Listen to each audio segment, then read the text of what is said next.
Hello, everybody. Welcome to another episode of Unlocked, where we talk about unlocking the potential of you, the people you work with, and the people you do life with.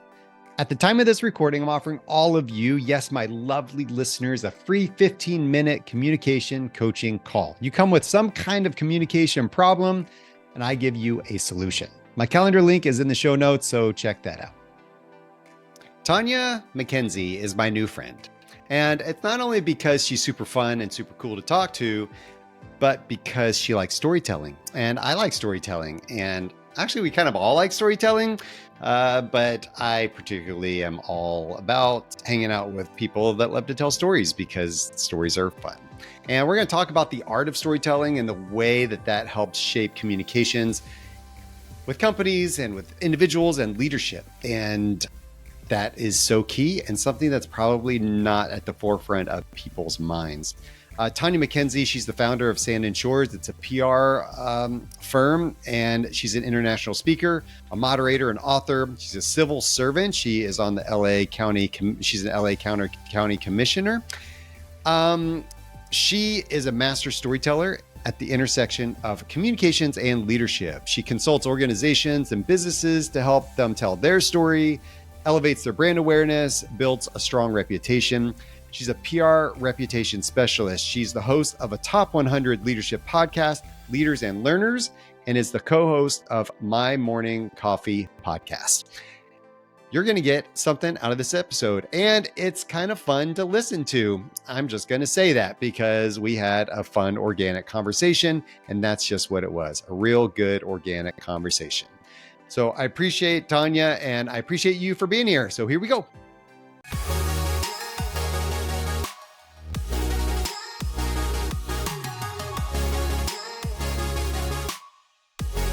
Hey.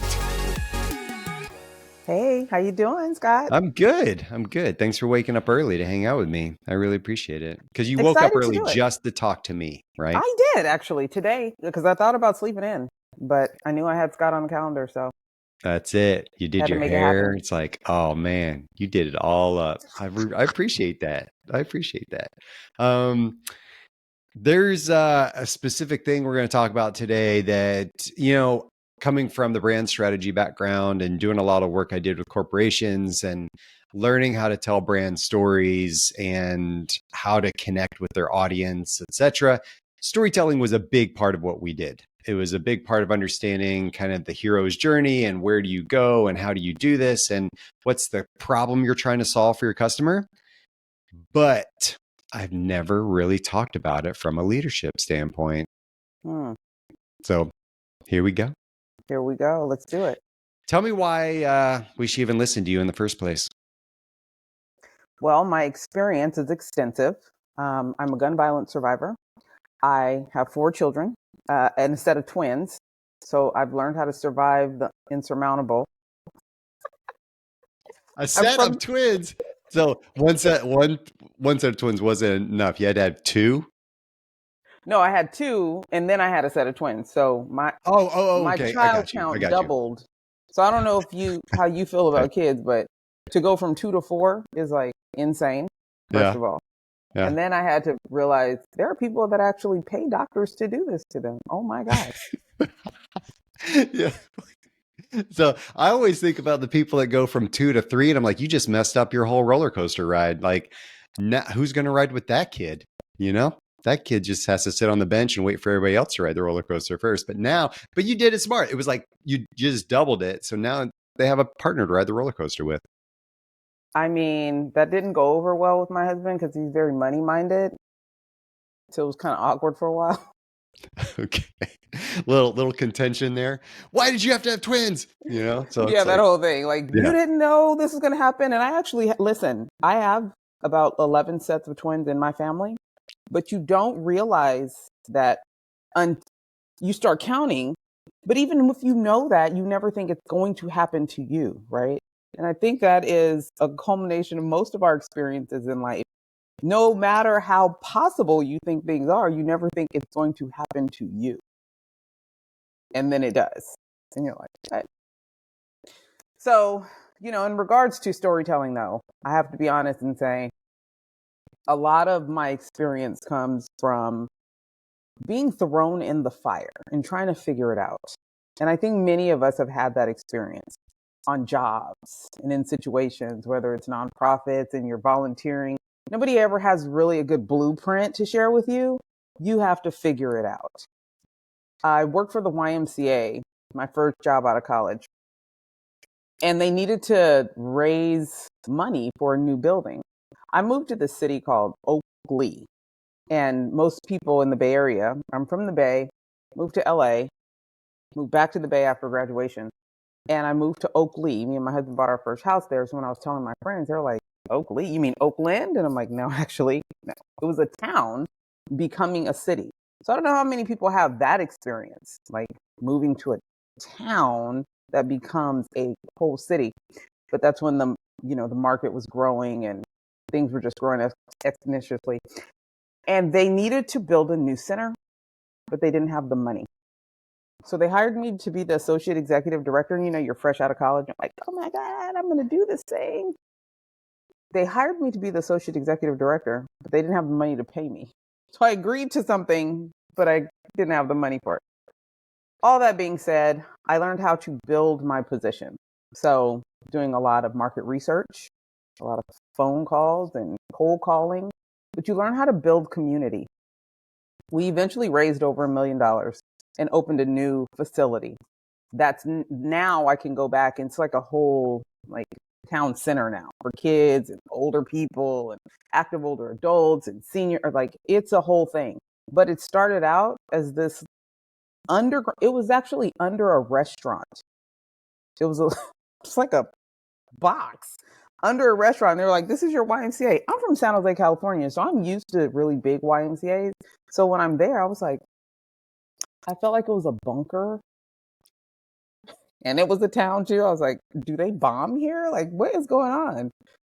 So I agreed to do it, but it was more or less because I saw the need, having no idea what it would take. Eventually, we built this new facility, but it all happened with storytelling because we didn't have no money. So I had to do something. So I dug in my bag of how do I connect with these people? One, that don't look like me, right? So there was like 5 Black people in the whole city and only 2 of them came outside. How do I connect with these people to get them to see what I'm trying to do for their city? I'm new here. I can just leave. They invested their whole lives here. Their kids grew up here and left. How do I connect to get them to see what we're trying to do and get the support and make this whole thing happen? And at the end of the day, it wound up being storytelling, which in essence is public relations. But I didn't understand that then. I understand that now. So you're in the PR, throw me in the fire. You're in the fire. I'm going to jump in the fire with you now. I mean, you don't really get thrown in the fire as much as you get jump in the fire. I walk into fires now. Yeah. Wow. Before I was thrown in the fire. But what happens is it's survival tactics. It's like I learned that though, most jobs now, especially at the rapid rate that our commerce is growing and how digital we have become, most things are new to just about everyone. Even if you are experienced, by next month, something new has developed and you need to adapt. How do you do that? Right? Tell me how, so you as a PR professional, I can look at you one way and I can go, she's a spin doctor. She just puts the candy coating on stuff and makes the horrible look I can amazing. Digest it, but that's not always what you do, right? I mean, it's the thing. It's yeah, sure, there's some problems and you need to come in and learn how to correct them or, make sure the boat is still going in the right direction and make sure that we're all still on this, and bad things happen and we just got to learn how to deal with this. But you use story to help do that. Why do you use story to help companies, help leaders, help people realign the ship? 2 things I've learned. One is most people don't even recognize their best qualities, right? You need someone objective to be able to point out the good things about you, about your company that most owners and execs miss because they're not objective. They're very subjective. So they miss the best things about them. So even if we walk into a crisis, they have most of the time have missed the best parts of them that they haven't shared with their public. The second part is because stories resonate. Most people don't recognize what they have in common until a story is told. Most people don't recognize, because they might look different or be from different places, how much they do actually have in common. So being able to tell stories that connect with your target audience or the community that you serve allows for people to immediately connect to you, so it doesn't feel combative. That's how you break down that walls of combativeness and opposition, is the minute that you realize, I might actually have something in common with this person. So even when people hate each other, or they think they hate each other, when you're looking at things like racial division or political division, you can say I'm Democrat or Republican, but then when you start looking at local politics, no one cares if you're Democrat or Republican, because the issues are very day to day. Those things that, who's doing our who's taking care of the trash in the community, what's happening at the center for the kids, our education. Those are the things that surpass your political party. So finding those things, being able to have a conversation with a client to find those things that might resonate with somebody across the table from you is hugely important. And storytelling usually does that. For instance, I had a conversation with a corporation, I think it was Microsoft, and it was very diverse, right? No one in the room looked alike. Everyone was from somewhere different. But when we started having conversations I started having them tell stories about their upbringing. And as they were telling those stories, they started to realize how much they had in common, rather than what differentiated them, rather than what divided them. And the moment you start to find similarities, it breaks down those walls of division. Then you can start having those higher level conversations. I was reading a book, and I was being also mentored by a guy, Mark Golston, who had passed away here in late December. Therapist, and did a lot for the world, mentored a lot of different people, and he has a book called Just Listen. And there was but I can't remember if it was in his book or if we were talking about it one time on a call. But he talked about this idea of we're battling each other. So at the end of the day, sometimes it comes down to, hey, hold up. I'm not trying to attack you, and I don't believe you're trying to attack me. I feel like you're trying to defend yourself, and I'm trying to defend myself. And it comes down to that. Sometimes it's really just like, I'm just defending my position. I don't feel heard, and I don't feel like you're valuing me. And I'm sure you probably don't feel heard or aren't valued by me either. And so we find ourselves battling this, like we're putting up walls instead of really attacking each other. And when we start to, I guess, bring those walls down and start going, hold up, all these points aside, what are you trying to achieve? Oh, me too. I want that too. Good. Now we have some common ground that we can build something on. There's different ways to do it, but we're both going for the same thing. Is that kind of what you're talking about? Absolutely. And that gives you the opportunity to say, okay, well, how do we get there? So even in a company as large as Microsoft, there's so much that you might have in common with the person next to you, but you never took the time to even see that. Our goals might be the same. Our affinity towards success might be the same. Our background of, legacies and what our grandparents had in common, those things might be the same. But until you start really sharing the stories and sharing more about yourself, sharing more about your experiences, you never get to break those walls down. You just assume we are at odds. We're competing. I'm trying to get the raise and you're in my way. But if the goal is to win, let's talk about what we have in common. Let's talk about how we both get to that win. How we enjoy, being put in a position to make this happen. Oh, together. Oh my God. Look, together. Yeah, together. Because our society pits us against each other. Again, depending on what we look like, our religion, where we're from, background. When you start sharing stories and you have commonalities, it immediately defrosts a lot of ice that you didn't even put there. Someone else did. Your grandmother, the boss, whatever. It's easier to divide and conquer than it is to bring people together. So my job as a PR professional is to get those stories out of you that will resonate with someone across the aisle, that will resonate with your peer, that will resonate with a customer, so that they recognize we have more in common than we don't. And it allows for your humanity to shine through. Like we continue to lose that, especially in a digital age. People are so divided and these digital barriers are up. Where's the humanity at in there? And most of the time it's in the stories that we tell. And that's why it's not just about the company anymore. It's like, is the company doing good? How is the company leaving the world better than they got it?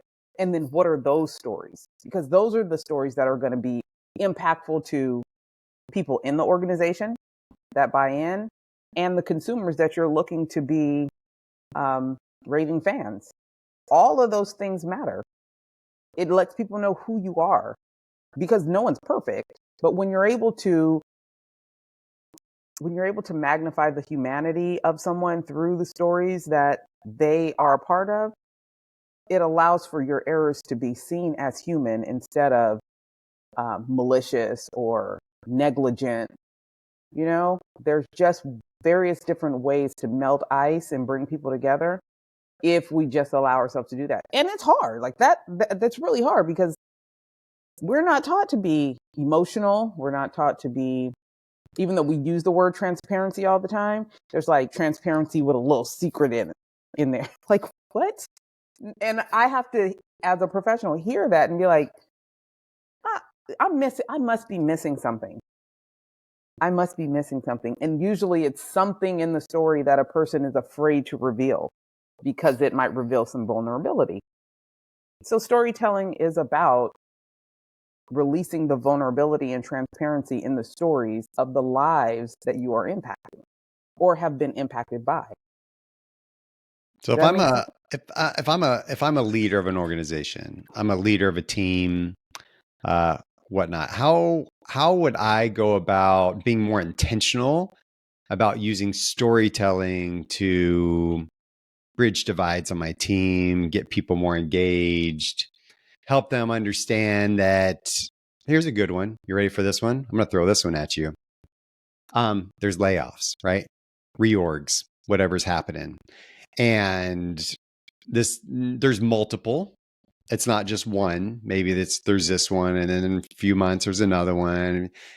People are going to be fearful, and people are going to be kind of like guarded, and they're not going to be fully engaged. They're going to be like wondering what's going on and talking about this and the leadership has a very fine line to walk of how much do we let people know about what's going on versus not let them know. If we don't let anybody know, then we catch everybody blindsided, which we've heard that happen before.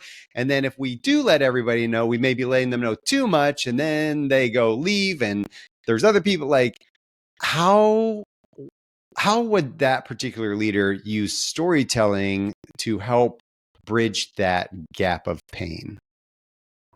Couple things. Most leaders have been through something like that, right? So even starting off sharing their own experience, that's one. And you don't just share it, you talk about the feelings that you experienced during that process. Be transparent about that. You were scared when it happened. You were worried when these phone calls were coming in.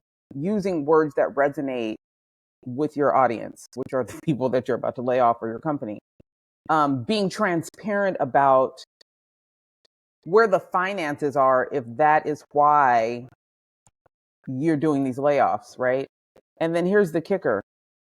And I've seen this happen amazingly with some companies. Have resources available for when that happens. So yeah, we do have to have layoffs, but I've also contacted a few organizations that are hiring in A, B, and C positions, and they'll be waiting for your call. That gives them a little relief, letting them know, well, at least they see me, or at least they're concerned that around Christmas we're getting laid off and this might help us, or allowing for the financial piece of it to be taken care of for an extended period of time. Some level of humanity that acknowledges, I know what you're going through and we're going to do the best that we can as an organization to support you through something that is no fault of your own. What else can you do besides just giving someone the deuces and being like, good luck, all right? What else can you do? How are you making it better? And once we're done with our reorg, you're welcome to apply, or we'll give you a call. Like, where's the humanity in what you're doing? One, share your story. Two, allow yourself to be vulnerable enough to offer the things that you would have wanted had it happened to you. Where's the humanity? I love that, because you said that earlier too about the digital divide, and kind of these digital walls that we all kind of hide behind. And we see it with the younger generations for sure. When it comes to relationships and other things, there's a lot of, hiding behind a digital device to be able to say or do whatever I want, because it's not a real person I'm talking to, it's a phone. And so there's a little bit of that disconnect of humanity.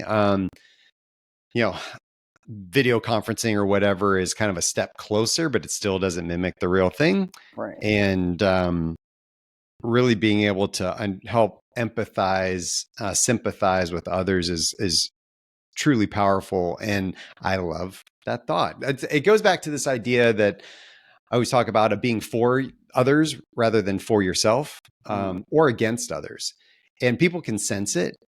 And if the difference I heard you say is, hey, everybody, the difference between, hey, peace out, I hope, good luck, sorry this is happening, we've got our own problems that we're dealing with. That is a definitely for me attitude. Hey, sorry, everybody, this is happening. I feel you. I've been through the same thing. It was scary and it was hard. And that's why actually I've called these other companies and we've set up some other interviews. And for any of you that have this or resources or, people that you'd like to talk to, there's some coaches out there that are willing to help you that we've employed. And like, that is, hey, this sucks. It doesn't change what's happening, but it also lets you know that I'm at least for you. There have been some companies that have handled layoffs so poorly in the last couple of years, like sending an email to 200 people and just. On a I just heard one, somebody just told me a company sent an email out on a Saturday and laid off a bunch of people.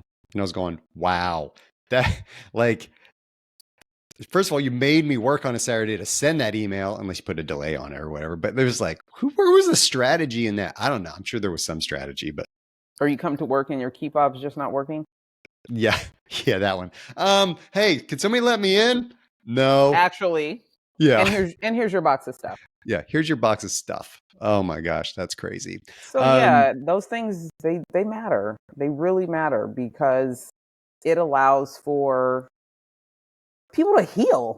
Bad things will happen, whether it's, you got a consumer item and it made you sick, or something bad happened, it was defective. That's upsetting. Anytime trust is broken, it's upsetting. So how do you rebuild that trust? Or how did you set yourself up so well where they recognize this was an error, it wasn't malicious, and we can move forward? That's a good one. Can we hang on that for a second? So this trust word is a big deal. I've talked a lot about trust and the means of how do I build influence with others, because influence is power. And if I don't have influence with you, I don't have a lot. You're not going to listen to my ideas. You're not going to respect the things I do. It's just, there's a whole thing. Trust is a big, huge component of building influence. And if I break that trust, what's it take to get it back? So I have my own, brand strategy world theories on some of this stuff, but I'm interested to hear what you say about that idea of like, I burnt trust with you. What's it take to get it back? How do I use storytelling to do that, etc.? So most people will call that crisis PR or reputation management. I call it course correction, because you're going to have to change course. Nobody really just stops and then restart something new. That's strange. You really have to course correct. How do I do that while things are still in motion? One, you have to stop and listen. Just shut up and listen. Listen to the complaints, listen to social listening on, the World Wide Web. You have to listen. Shut up, be still, and listen. And then you have to acknowledge that there was a problem. First of all, acknowledge there was a problem or some broken trust. Then acknowledge your part in that broken trust. You cannot scapegoat and think that we're going to be able to rebuild trust or move forward. You have to acknowledge your part in it. You can't give general apologies like, if you feel disrespected, I'm so sorry. Like, no, acknowledge what you did to lose trust, to break that trust, to make that person feel disrespected. I don't know what I could have said, but I'm sorry. Well, if you're not acknowledging what you said, then you're not sorry. We have to identify the problem and the part that you played in it. And then you have to talk about what you are going to do to fix it. This is how I'm going to handle that moving forward. This is what I'm going to do to win your trust back, to show you that I'm worthy of you trusting me again, to show you that I'm worthy of your money or your time again. This is what I'm going to do. Then you have to do it consistently. And then you have to be patient, because you don't get to decide when someone else is over what you did to them, whether it's a customer in a relationship. You don't get to decide the timing of that, because everybody has their own time. So you still have to be consistent while you're waiting. You don't get to, once you've broken the trust, you don't get to dictate how it moves forward. You just have to do your part, shut your mouth, don't go back on what you said, and keep moving forward and keep delivering those results. That is the only way. I mean, it's like, because I'll relate back to this too and tell people that, at some point, we're all going to kind of mess up. Yeah. I mean, your pizza's going to come out cold, or maybe we didn't come to the table for 15 minutes and refill your water or whatever. Right. So, or it made you sick. Oh, or made you sick. Oh, that's not a good one. Not a good one. But it's true. It's so true. So my thoughts about that kind of go into this, back to this theory of 1N equals 5P. Dr. John Gottman, relationship expert, came with this principle of 1N equals 5P. For every negative, interaction I have with my loved one, it takes 5 positive ones to neutralize that one negative. And he noticed that when that ratio was out of whack is when couples led to divorce. He was able to predict with, super high accuracy how many couples will get divorced in the next few years based on their interactions of 1N equals 5P. And I use that in brand strategy world too. And I was just like, if Delta loses my baggage, it's not like, hello, Mr. Waldron, so sorry we lost your baggage. Are we good? And I'm like, no. Like, no, not good. It's kind of like, it's going to take a little time. Like for me to do that, maybe 5 interactions of positivity to help me get over this thing, or whatever. But I love this thing about, it's really hard to not be in control of other people forgiving us for the thing, because it's like, Tonya told me to do this, this, this, this. I did it. I checked the boxes, Tonya, and they still don't, they still don't forgive me. So you must be wrong. That's why there is no number to that.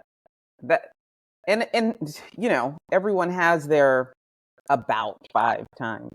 It could be less than that. If they were like, you're right, I lost it, my bad, and I give you $10,000 worth of flight credit, and I give you, the lounge for a year, and I give you, it could be 2 great things. And you're just like, okay, I get it. You're right.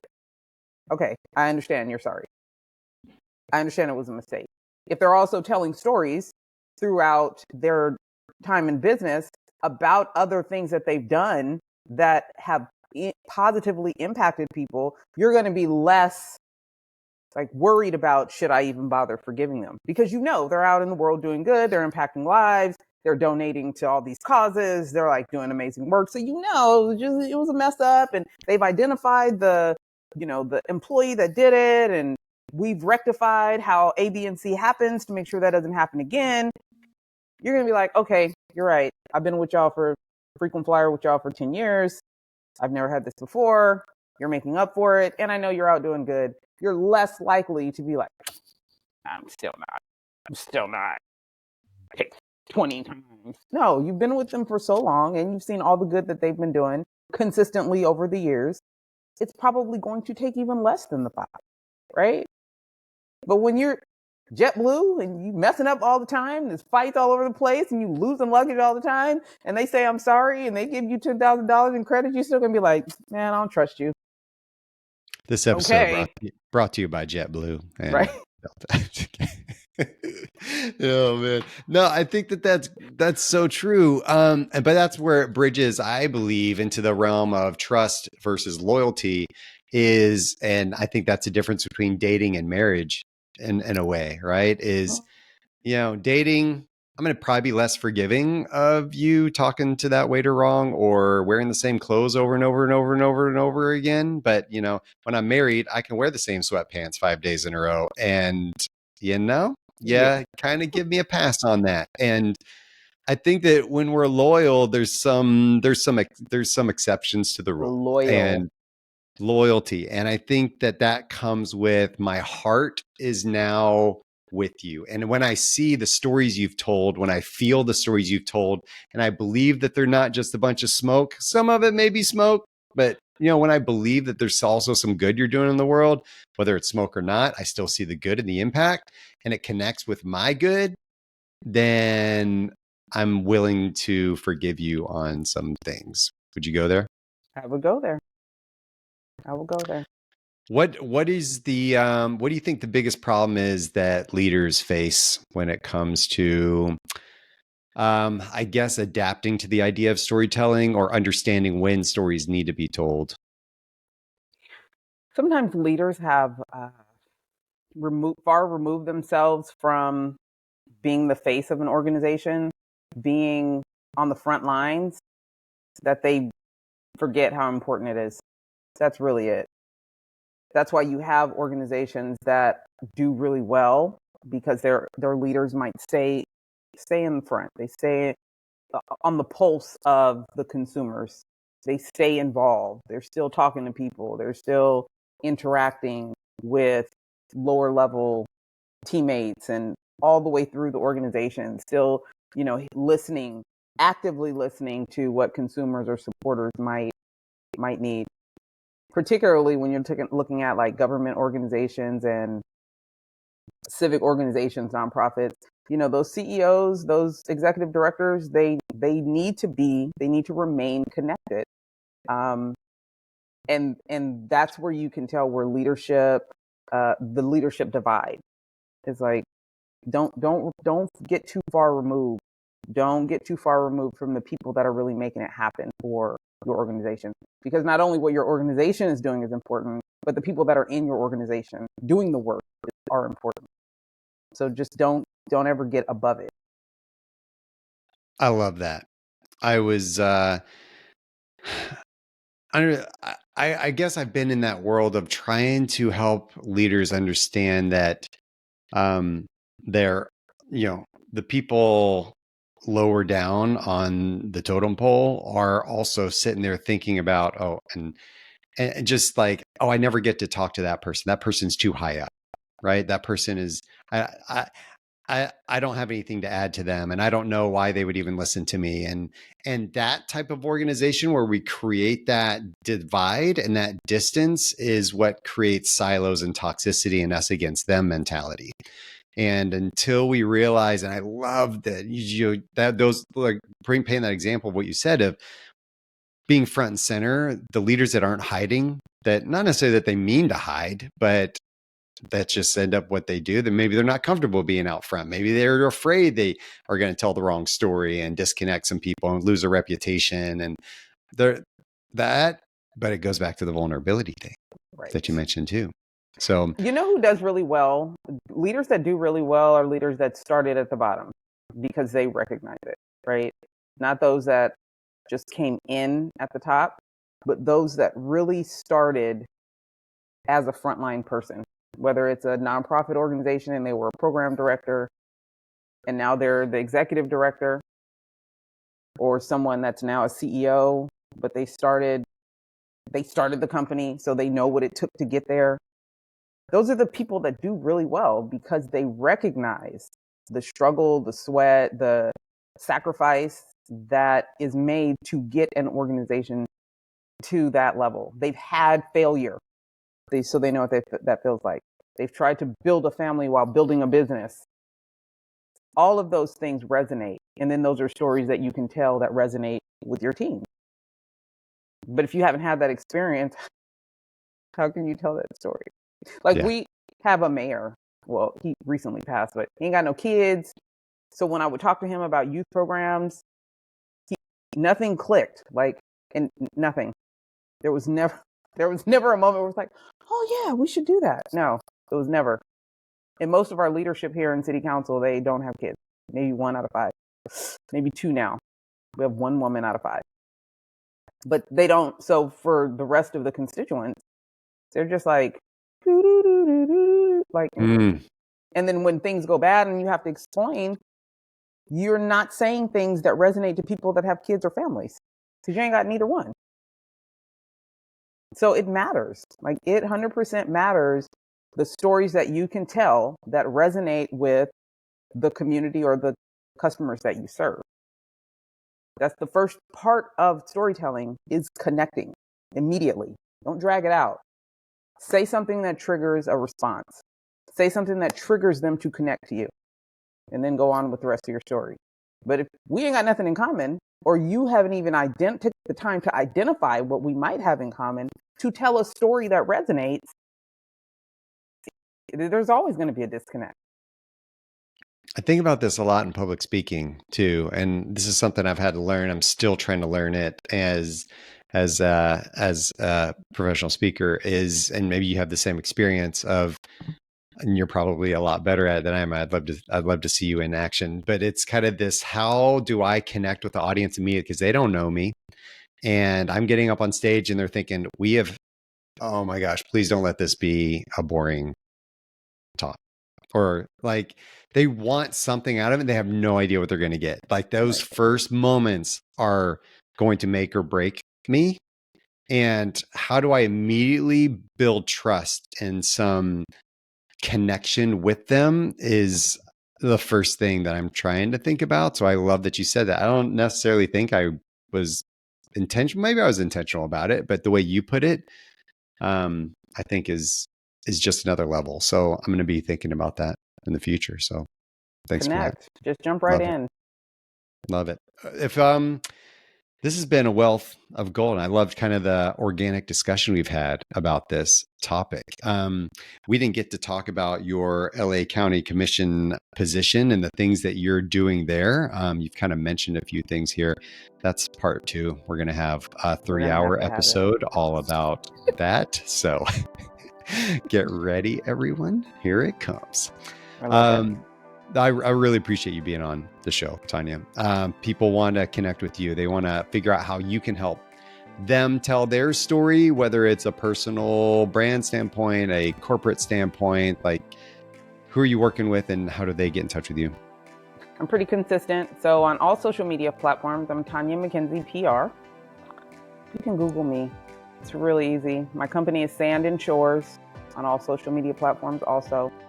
But I try to be consistent throughout my life to make it easy. I still have the same phone number from 20 years ago. So if there's anything you ever need, though, really, I do PR and public service. It's been my life for the last 20 years. I think those things are important. Telling your story is important, and connecting to people that you impact definitely helps you leave a legacy. So once you decide what you want your legacy to be, you just start paving the path. Beautiful. You're awesome. Thank you so much. I'm going to point people to you if they need any of this, because you're good and I like your brain. So I appreciate you. Thank you so much. Stories resonate with all of us. We love stories. Stories have been being told, is that the word? Told for centuries, since people existed. We have been telling stories. Stories is how language was developed. It was how writing was developed. It was how we have transcribed and how we've created history. It's all through storytelling. Stories resonate. And if we use them in the right way, we will resonate with others. When things are broken, stories help heal those situations, those relationships. And it's important to understand that stories build empathy, understanding, and most of all, humanity. Where's the humanity? I love when she was talking about that. And are we remembering that we are dealing with humans, that we are working as humans, that we are working with humans, recognizing the positive things and that stories resonate? How do we hone in on rebuilding trust? Well, first of all, we listen, then we acknowledge the problem, then we acknowledge our part in the problem, and then we be patient and we wait, because we don't have control over other people's forgiveness button. Yep, they have a forgiveness button. We all do.